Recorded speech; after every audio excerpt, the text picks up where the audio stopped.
Soy Amanda y practico el poliamor desde siempre. Llevo 4 años con Claudia. También soy unicornio de una relación un pelín más mayor que yo.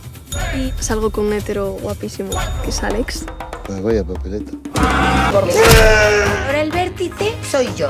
Tú el vértice, ¿y yo qué soy? El cateto. Es que son muchísimos. Somos amor. No, que tú y yo no somos amor.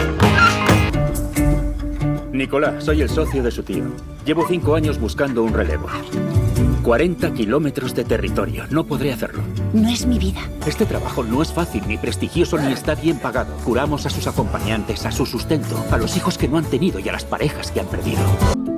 ¿La guerra entre Hutus y Tutsis es porque no tienen el mismo territorio? Tienen el mismo país, la misma lengua y la misma religión.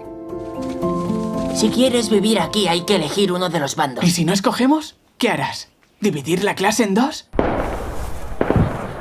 ¿Qué está pasando, Gaby?